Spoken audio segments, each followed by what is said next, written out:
चलिए स्टूडेंट, हम लोग क्वेश्चन नंबर 5 को सॉल्व करते हैं। देखिए क्वेश्चन नंबर 5 में क्या कहा जा रहा है। स्टूडेंट आप लोग क्वेश्चन को पढ़िए।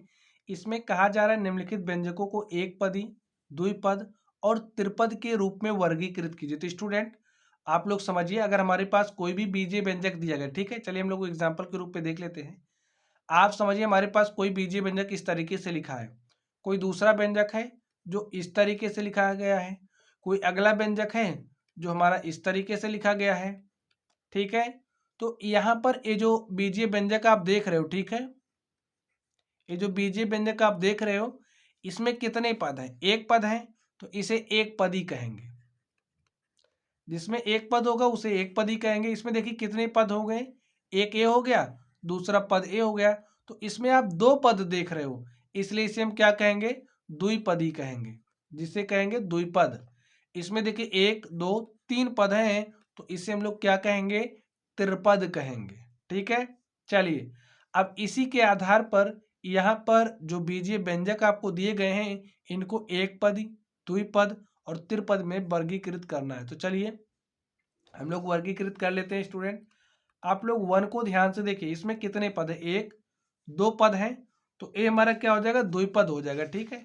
इसमें कितने पद है स्टूडेंट? द्विपद है, लिख दीजिए। चलिए इस दूसरे नंबर की बात कर लेते हैं। यहाँ पर देखिए कितने पद है? एक ही पद है, वाई स्क्वायर, तो एक पदी। चलिए थर्ड नंबर की बात कर लेते हैं। थर्ड नंबर को आप ध्यान से देखिए, क्या दिया गया है? X plus Y minus X Y, एक पद, दो पद, तीन पद, तो इसे हम क्या कहेंगे? त्रिपदी। चलिए अब हम लोग आगे बात कर लेते हैं और देखते हैं त्रिपदी या फिर त्रिपद, ठीक है स्टूडेंट। चलिए हम लोग आगे ध्यान देते हैं।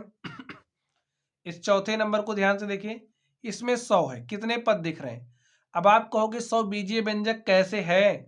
तो स्टूडेंट देखिए 100 को हम लोग x की पावर 0 के रूप में लिख सकते हैं, y की पावर 0 के रूप में लिख सकते हैं, तो बस हो गया हमारा बीजीय व्यंजक। तो इसमें कितने पद हैं? एक पद, तो इसलिए कौन सा पद ही होगा? एक पदी। चलिए इसी तरीके से हम बात कर लेते हैं इसकी। इसी तरीके से हम बात करते हैं पांचवें नंबर की। तो पांचवें नंबर को ध्यान से देखिए स्टूडेंट, क्या दिया गया है? ए माइनस बी, कितने पद दिख रहे हैं? एक दो तीन पद, तो इसे हम कौन सा पदी कहेंगे? त्रिपदी, ठीक है, या फिर त्रिपद। चलिए छठे नंबर पर चलते हैं। छठे नंबर को ध्यान से देखिए, 5 - 3t, कितने पद हैं? एक पद, दो पद, तो इसे कह दीजिए ये हमारा द्विपद है। चलिए सातवें नंबर पर चलते हैं। सातवें नंबर को ध्यान से देखिए, एक पद, कितने पद है आप बताइए? एक पद हो गया, दो पद होगा, तो द्विपद हो गया ये, लिख दीजिए द्विपद। आठवें नंबर पर चलते हैं और देखते हैं आठवें नंबर का सॉल्यूशन क्या होगा। तो यहाँ पर 7 टाइम्स ऑफ mn, भाई एक ही पद दिख रहा है, क्या कोई पद इससे जुड़ा है? क्या कोई पद घटाया जा रहा? नहीं, सिर्फ और सिर्फ एक ही पद है और वो है 7mn, तो इसे क्या कहेंगे? एक पदी।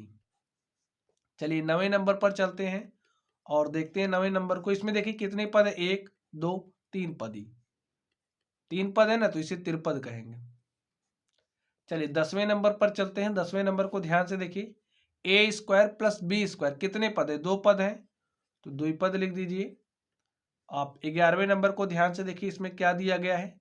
जेड स्क्वायर प्लस जेड, ठीक है, जेड स्क्वायर प्लस जेड, कितने पद हैं आप बताइए? एक पद, दो पद, तो इसे क्या कहेंगे? द्विपद। चलिए 12वें नंबर पर ध्यान देते हैं, क्या दिया गया है? 1 + x + x², कितने पद हैं? एक पद, दो पद, तीन पद, तो इसे हम क्या कहेंगे? त्रिपद। तो स्टूडेंट इस तरीके से आप देख सकते हैं, जो हमारा क्वेश्चन नंबर 5 था हमने इसको सॉल्व किया। तो चलिए आप लोग पढ़ते रहिए। Thank you.